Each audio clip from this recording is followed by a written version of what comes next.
Bapak Ibu sekalian, saat perintah puasa itu diturunkan, hal pertama yang disampaikan oleh Nabi Sallallahu Alaihi Wasallam kepada para sahabat beliau pada masa itu dan berkelanjutan sampai kepada kita saat ini adalah menerangkan diantaranya tentang keutamaan Ramadan, untuk menjawab sekaligus mengentaskan hoaks yang pada saat itu dibangun oleh orang-orang Yahudi yang tinggal di Madinah. Jadi ketika mereka mengatakan orang Islam tuh nggak punya puasa, ikut kita, ini puasa yang hebat, puasa yang bagus, dijawab oleh Allah, turunlah perintah, ya ayyuhalladzina amanu kutiba alaikumus syiyam kama kutiba alal ladzina min qablikum la'allakum tattaqun. Setelah itu apa yang terjadi? Buka Sahih Al-Bukhari, kitab yang ke-30, Kitabus Shaum, posisi hadis yang nomor yang kedua di topik ini, riwayat dari Talhah bin Ubaidillah radhiyallahu taala anhu, qala Rasulullah sallallahu alaihi wasallam. Perhatikan, ini kalimat pertama yang disampaikan Nabi menyambut kewajiban puasa. As-siyamu junnatun fala yarfuth wala yajhal wa ini imru'un qatalahu aw syatamahu falyaqul inni sha'imun marwataini. La khulufu famis sha'imi atyabu 'indallahi yaumal qiyamati min rihil miski yatruku ta'amahu wa syarabahu wa syahwatahu min ajli. Ini poinnya. As-siyamu li wa ana ajzi bihi wal hasanatu bi asyri amthaliha. Kata Nabi, puasa kita ini yang kita tunaikan spesial, beda dengan yang lainnya. Jadi ketika Yahudi mengatakan puasa kami ini puasa yang hebat, yang bagus, yang diikuti oleh umatnya Muhammad sallallahu alaihi wasallam, turun ayat, komentar Nabi pertama apa? Puasa kita, kepada para sahabat, kepada kita semua, ini puasa yang spesial. As-siyamu. Lihat diksinya. Awas Pak ya, Ibu jangan salah baca. As-siyam, bukan asyab. As-siyam. Disebutkan 9 kali dalam Al-Quran. Ada as-saum, ada as-siyam, itu beda. Kalau saum, sekali disebutkan dalam Al-Quran, surah 19 ayat 26. Saum itu masih umum, kata umum untuk menunjuk kata imsak, menahan secara umum.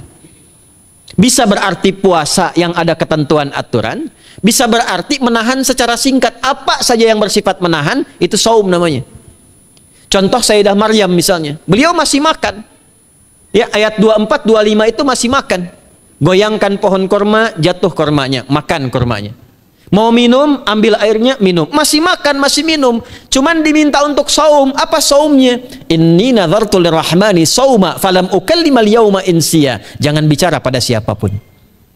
Kamu dituduh, kamu berzina, jangan jawab. Biarkan bayinya yang bicara, dan itu mukjizat pertama untuk Isa alaihi salam. Itu nanti dimulai di ayat 31 sampai 33 di surah Maryam, surah 19.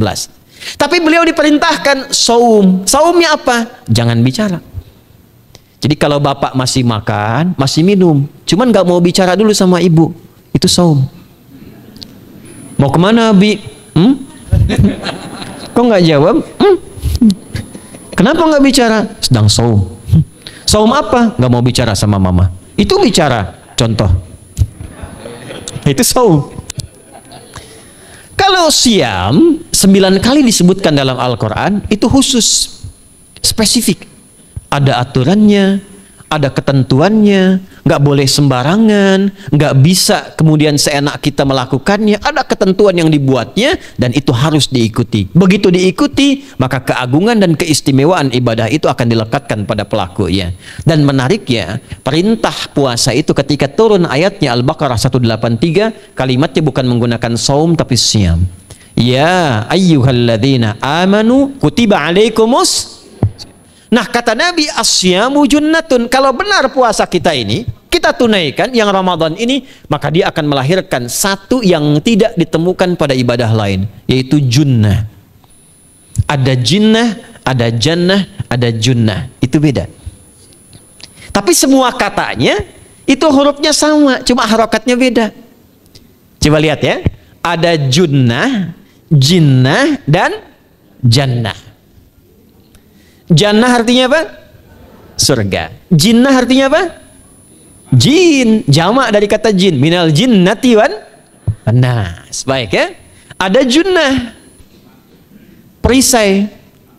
Itu ketiga-tiganya bersumber berasal dari huruf jim, nun, kemudian ta. Dalam bahasa Arab, setiap ada huruf dimulai dengan jim dan nun, itu pasti tersembunyi, nggak kelihatan.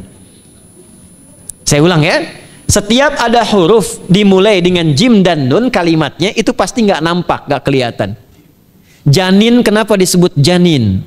Karena masih tersembunyi dalam rahim ibundanya, nggak kelihatan. Begitu keluar, tampak jadi bashar, jadi bayi yang terlihat. Jin, kenapa disebut dengan jin? Karena nggak nampak. Makanya fitrah jin itu, Pak, Ibu, fitrahnya tersembunyi. Jadi kalau ada jin melakukan penampakan, itu jin sedang punya masalah. Betul, itu nyata. Dan yang lebih punya masalah, ada orang-orang manusia yang mencari-cari penampakan jin.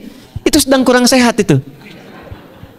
Ya, betul. Karena jin itu dipasangkan di Al-Quran dengan ins. 18 kali pasangan ini disebutkan. Itu lawannya langsung.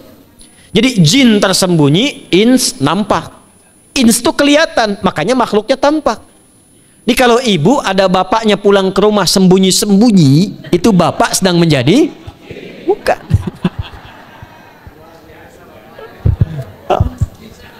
Kalau ibu sembunyi-sembunyi nyari dompet bapak, ibu sedang menjadi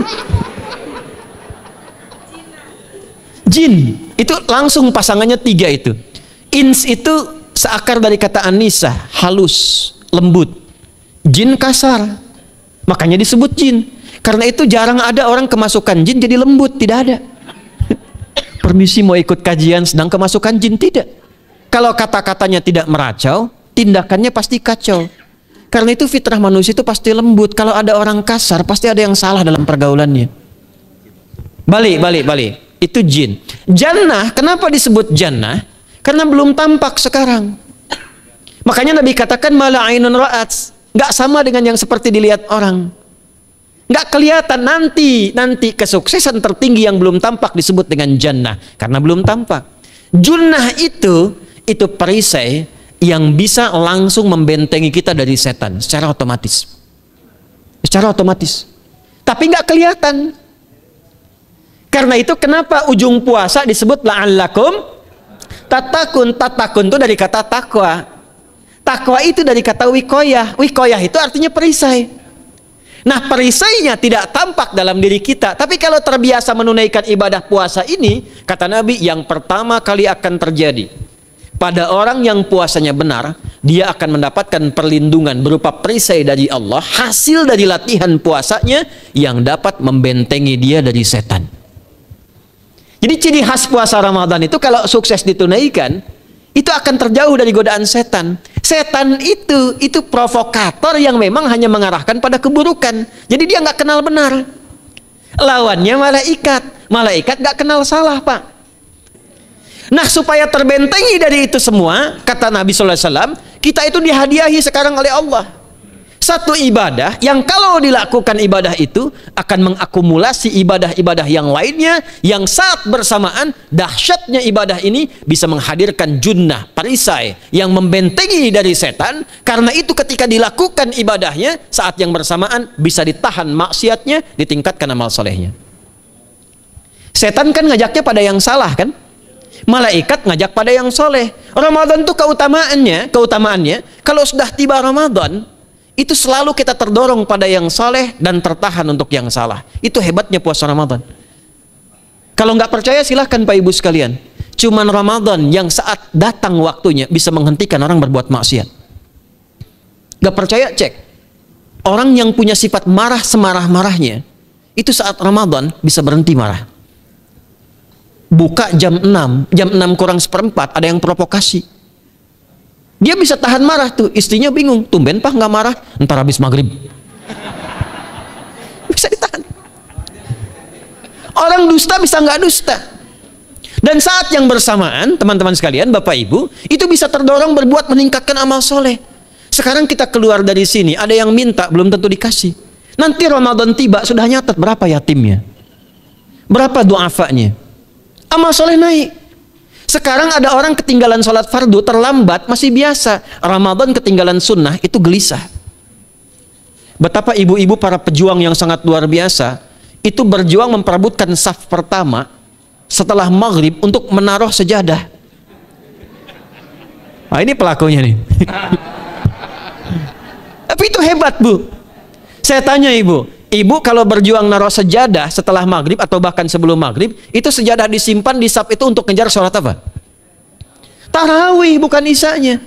Saya tanya pada ibu, tarawih itu hukumnya sunnah atau wajib? Sunnah. Ramadan tuh jangan kan yang fardu, ketinggalan sunnah bisa gelisah. Itulah Ramadan. Dan pada saat itulah ketika amal soleh dikerjakan, amal salah ditinggalkan, datanglah junnah, itu perisai yang mengikat setan. Itu yang dimaksudkan di hadis Muslim. Di topik yang ke-13 namanya Kitabus Syam. Hadis yang pertama dari sahabat Abu Hurairah. An Abi Hurairah radhiyallahu ta'ala anhu, anin Nabi sallallahu alaihi wasallam qala, "Idza jaa Ramadhanu." Redaksi yang pertama. Redaksi yang kedua yang bintang 3 di bawahnya. "Idza kana Ramadhanu." Redaksi ketiga yang bintang 4 di bawahnya. "Idza dakhala Ramadhanu."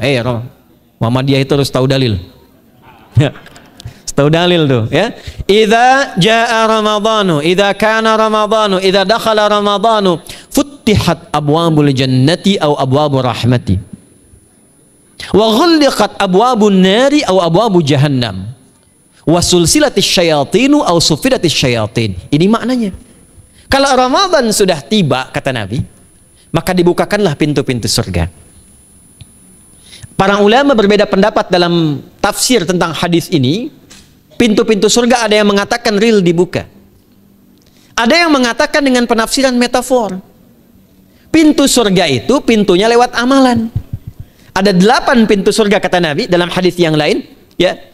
Fil jannati thamaniyatu abwabin fiha babun yusamma ar-rayanu la yadkhuluhu illa as-shaimun fa idza dakhaluhu ughliqa. Di surga itu ada 8 pintu surga. 8 itu ternyata di hadis lain pintunya semua amal soleh. Ada pintu sholat, pintu puasa namanya ar-rayyan, ada pintu sedekah, pintu zakat, pintu haji. Jadi kita itu sekarang fastabiqul khairat. Kenapa ada moto fastabiqul khairat? Itu kan diambil dari Al-Baqarah ayat 148. Siapa yang pengen memburu surga, buru di amalannya. Mungkin nggak semuanya bisa dikerjakan. Kalau tidak semuanya, ambil salah satu yang paling disukai, konsisten di situ. Walikulli wijhatun huwa muwalliha. Setiap orang pasti punya kecenderungan untuk beramal. Ada yang senang puasa, ada yang senang tahajud, ada yang senang sedekah. Fastabiqul khairat, silahkan berburu, berlomba untuk mengerjakan apa yang disenangi itu. Itulah pintu surganya. Nah, saat Ramadan, semua pintu surga itu dibuka, Pak. Makanya kita senang kerjakan, sholatnya meningkat, sedekah meningkat, ngaji Quran meningkat. Saat yang bersamaan pintu neraka ditutup. Ada berapa pintu neraka? Ada berapa? Kalau pintu surga berapa tadi? 8. Hadisnya jelas, sahih dalilnya. Pintu neraka berapa? Bukan. Pilih. 6 atau 8? Yang 6 angkat tangan. Bukan 6, bukan 8, 7. Dalilnya apa?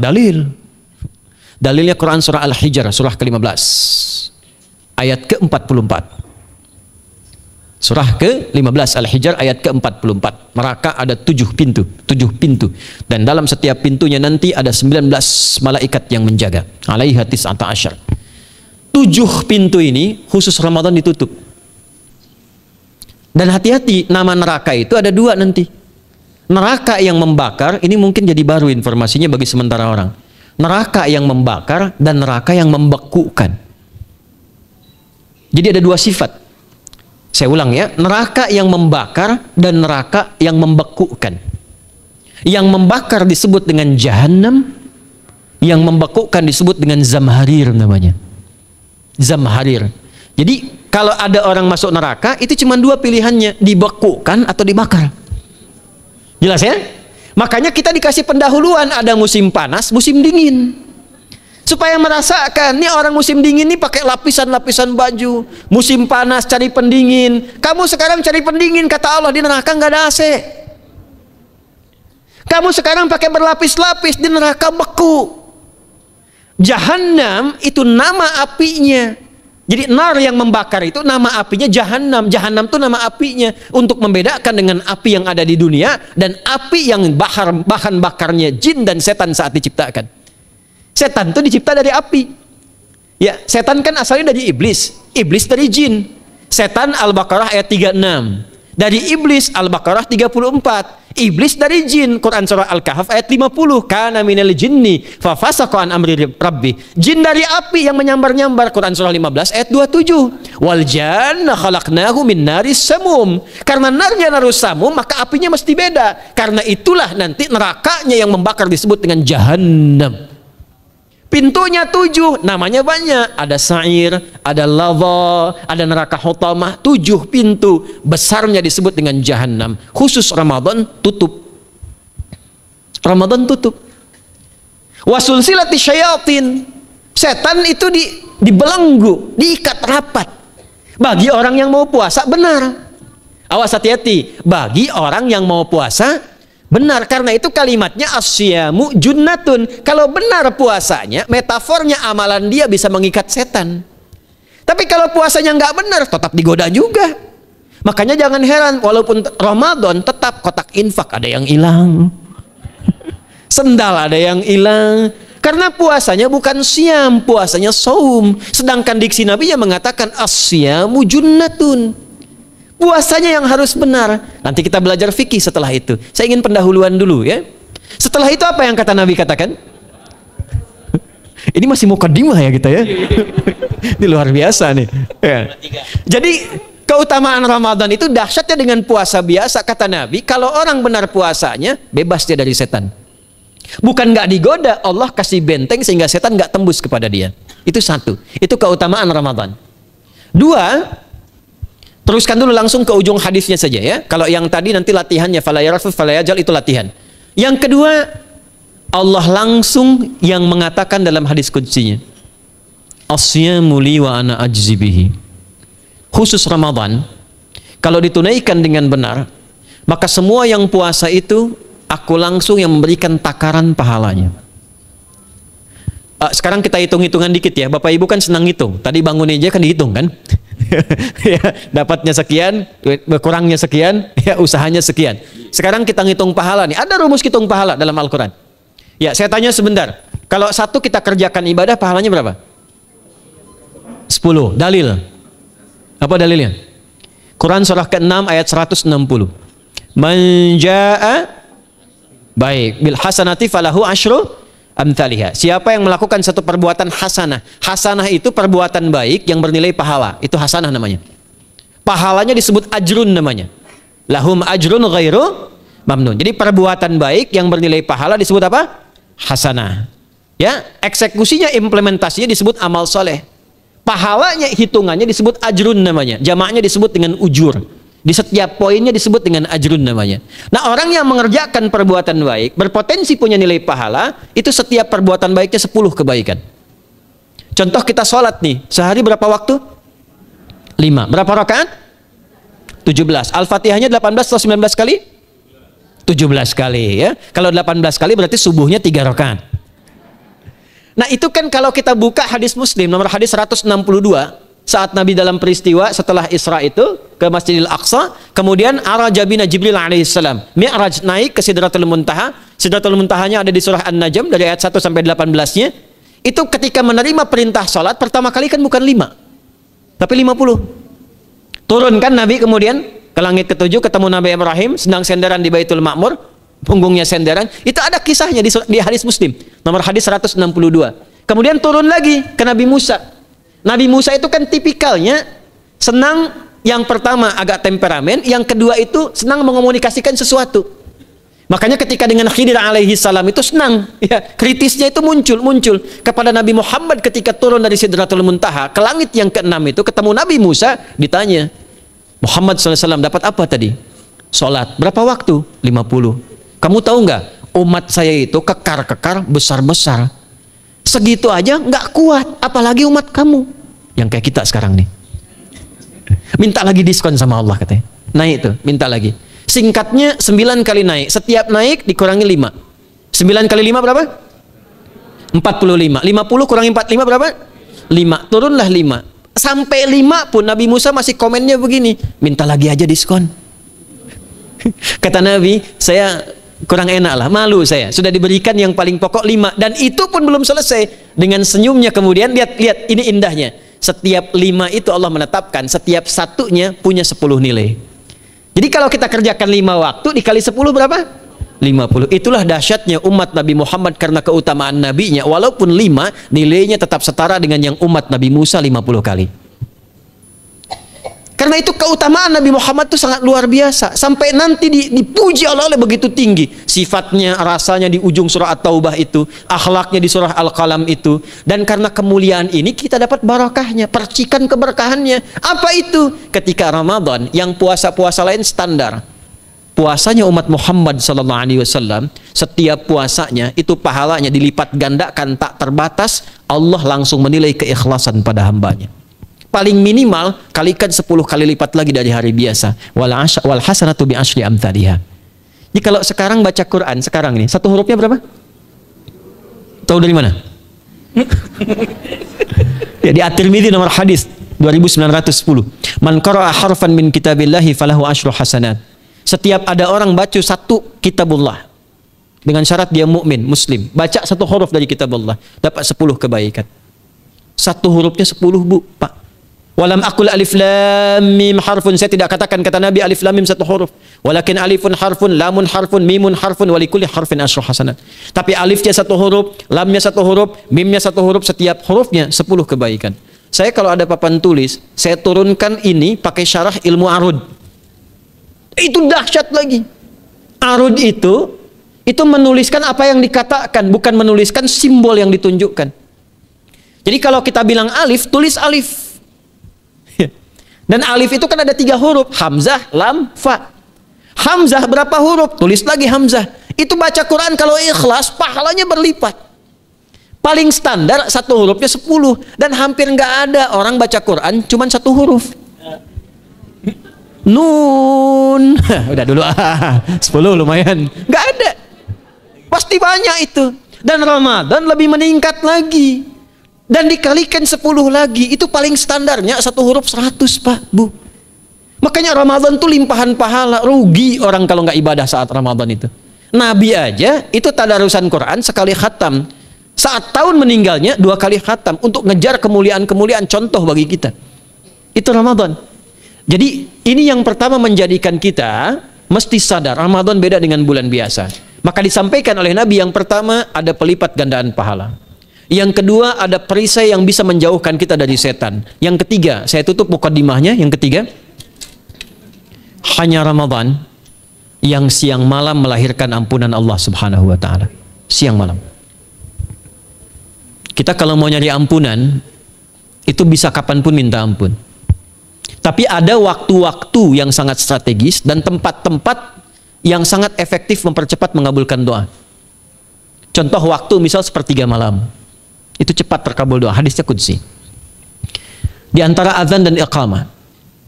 Waktu singkat di waktu Jumat, ada yang menafsirkan antara duduk khutbah dan 1 dan 2, ada yang menafsirkan waktu asar menjelang ke maghrib. Dan itu nanti sepeninggal Nabi ada di antara istri Nabi SAW memburu waktu singkat yang luar biasa ini untuk berdoa. Hafal doanya ya. Allahumma kfina bihalalika an haramik wa aghdina bi ta'atika an ma'siyatik wa bi fadlika amman siwak. Itu dibiasakan di hari Jumat dibacakan. Ya, hafal nggak? Nanti diputar lagi videonya ya, kan ini kita sampai ini lihat lagi. Ya, kembalikan. Ada yang sifatnya tempat. Mihrab itu mustajab. Makanya kenapa imam itu di mihrab? Karena mewakili makmum untuk berdoa. Karena itu pilih imam yang betul-betul paham fikih salat, bagus bacaannya dan ngerti fikih salat supaya dia sebelum salat melihat ke belakang. Itu bukan cuma merapatkan barisan, tidak, untuk melihat siapa yang salat. Apakah tahan berdiri lama kalau dibacakan bacaan panjang? Atau ada yang buru-buru, lalu bacaannya apa yang sesuai untuk makmumnya, itu fikihnya. Karena itu tempatnya di mihrab, dan mihrab itu viral, tempat yang cepat mengabulkan doa. Maryam itu punya mihrab. Nabi Zakaria saat minta keturunan itu mohon kepada Allah di mihrabnya Maryam.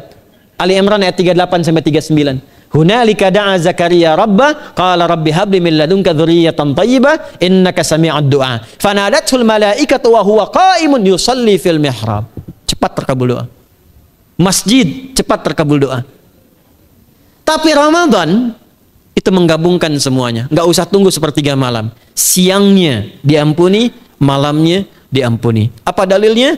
untuk malam lekat dengan ibadah qiyam namanya. Man qama ramadhana imanan wahtisaban ghufira lahu ma taqaddama min. Siapa yang mampu menghidupkan Ramadan di malam harinya. Dan jangan salah Bapak Ibu sekalian, awas jangan salah ya. Ramadan itu satu paket ibadahnya. Bukan cuma puasa. Ramadan satu paket, ada paket siang, ada paket malam, dan nggak ada paket hemat. Full.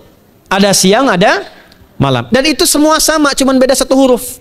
Hadisnya sama, ibadahnya juga diksinya sama, cuma beda sehuruf. Malamnya qiyam, siangnya siam. Awas ya, malamnya apa? Qiyam, siangnya apa? Siam. Cuman beda satu huruf. Dan itu satu paket. Jadi kalau Anda tertinggal, jangan Anda lah, jangan kita. Kalau ada orang yang tidak mengerjakan semalam, misalnya qiyamnya, cuman siamnya, sah puasanya, benar sesuai rukun, sah. Cuman tidak sempurna keutamaan Ramadannya. Karena itu Allah mengatakan kalau sedang puasa, sempurnakan dengan ibadah malamnya. Itu ada di Al-Baqarah ayat 187. Tsumma atimmus siyama ilal lail. Muqaddimatul lail, maghribnya untuk puasa, lail atasnya untuk qiyam. Orang yang mampu menghidupkan ibadah malam, jangan salah ya, nanti kita mulai puasa, insya Allah yang pertama dimulai ibadah malam, qiyam, bukan siam. Jadi jangan terlampau soleh, puasanya nanti nunggu fajar. Malam itu qiyam. Nah qiyam ini ada potensi ampunan dosa Pak Bu. Jadi kalau kita manfaatkan ibadah ini dengan benar, misal ya, kita kan nggak tahu ajal nih, tiba kemudian kita manfaatkan qiyam bangun, ditunaikan dengan benar, itu Masya Allah. Meninggal misal dalam sujud, itu jaminannya ghufira lahu ma taqaddama min dzambi. Siapa yang benar ibadah qiyamnya sampai detik itu, ditunaikan karena imannya, ikhlas karena Allah, saat bersamaan dia introspeksi diri, begitu dia tunaikan, misal dia meninggal, misal saja, semua dosa-dosa yang pernah dia tunaikan diampuni pada saat itu. Ma itu tanpa batas. Ma taqaddama min dzambi, ma semua yang pernah dia kerjakan dalam hidupnya. Karena itu viral, Sayyidah Aisyah itu pernah minta petunjuk pada Nabi di hadis Muslim. Bertanya pada Rasulullah, ya Rasulullah, kalau malamnya saya pengen ibadah dan qadar Allah bertepatan dengan malam Al-Qadar, apa yang saya minta? Itu sampai diajarkan oleh Nabi doanya, dan doanya sahih. Di At-Tirmidzi dikuatkan lagi dengan lebih lengkap redaksinya. Kata Nabi, kalau engkau bersamaan dengan itu malam hari bangun, bersamaan, faquli, katakanlah, Allahumma innaka afuwun karim tuhibbul afwa fa'fu anni. Nanti di hadis yang Muslim, Allahumma innaka afuwun, di At-Tirmidzi ada kata karimnya, innaka afuwun karim tuhibbul afwa fa'fu anni. Itu malam Bu. Biasanya nunggu sepertiga malam, waktu sahar ya. Jadi waktu sahar itu waktu singkat menjelang fajar. Kalau subuh sekarang 4:08, itu kira-kira sahar tuh jam setengah 4 lah ya, 3:30 sampai jam 4 itu namanya sahar, bukan lail. Kalau lail dari ba'da isya sampai sahar. Sekarang isya setengah 8 misalnya, jam 8 tuh sampai setengah 4 namanya lail. Jelas ya? Lail tuh malam, jamaknya layali, turunannya lela, lili, lala, itu malam ya. Ibu Leli, ibu malam-malam gitu ya. Gitu. Nah itu waktu menjelang fajar, setelah lail, sahar, jamaknya ashar. Ashar itu disampaikan di Al-Quran, waktu terbaik untuk istighfar. Quran surah 51 ayat 18. Wabil ashari hum yastaghfirun. Yang biasa istighfar berpeluang dapat ridho Allah dan disiapkan surga terbaik, melebihi kemewahan dunia. Itu ada di ayat ke-16, 17, 18. Ya, dari ayat 15-nya, 16-nya, 17-nya adalah untuk yang saharnya, 16-nya itu kalimatnya. Ya, 16-nya yang dengan mengatakan Rabbana amanna faghfir lana dzunubana wa qina adzabannar. Ayat 17-nya as-sabirina was-sadiqina wal qanitina wal munfiqina wal mustaghfirina bil ashar. Itu hari biasa seperti sekarang, Ramadan, dari ba'da isya sampai terus lagi sampai masuk waktu fajar, siangnya pun masih ada ampunan Allah. Man shoma ramadhana imanan wahtisaban ghufira lahu ma taqaddama min. Saya tanya sekarang, siapa yang nggak punya dosa boleh angkat tangan? Yang dosanya banyak boleh angkat tangan. Tuh, saking banyaknya kita nggak bisa ngangkat. Sekarang rubah kalimatnya. Yang ingin masuk surga angkat tangan. Masya Allah. Yang ingin surga Firdaus angkat tangan. Tuh. Maka ironi itu tampak dalam perilaku kita. pengen ke surga, tingkatan Firdaus, tapi ngaku dosa banyak. Itu dia. Maka Allah punya sifat Rahman dan Rahim. Rahman untuk dunia, Rahim untuk akhirat. Maka diberikanlah kesempatan Ramadan untuk menggugurkan semua dosa itu. Karena itulah Bapak Ibu sekalian, penting kita menyiapkan, karena nunggu Ramadan itu nggak mudah. Dan nggak semua orang itu akan sampai kepada momen yang dimaksudkan. Karena itulah malaikat Jibril itu langsung komen. Ya, jadi ada dua riwayat nih. Nabi yang berdoa, malaikat yang mengaminkan. Ada malaikat yang berdoa, Nabi yang mengaminkan. Jadi Nabi akan naik memberikan tausiah di mimbarnya. Mimbar Nabi itu ada 3 gundakan. Begitu naik ke gundakan pertama, ada 3 gundakan. Lalu tibalah kemudian beliau bersabda. Ada riwayat Nabi yang berkata, malaikat mengaminkan. Ada riwayat sebaliknya, malaikat yang berkata, Nabi mengaminkan. Raghima'an forajulin. Awas, hati-hati nih. Raghima'an forajulin. Liman adraka Ramadhana falam yughfar lahu. Terhina di hadapan Allah Subhanahu wa taala. Kotor dirinya. Bu'dan, jauh dari rahmat Allah. Liman adraka Ramadhana, siapa yang sudah disampaikan ke bulan Ramadan falam yughfar lahu, tapi tak mampu mendapat ampunan Allah Subhanahu wa taala. Karena itulah saya ingin cepat. Satu, kenapa Ramadan istimewa? Karena ada ampunan Allah yang sangat luar biasa. Kenapa Ramadan istimewa? Karena ada pelipat gandaan pahala.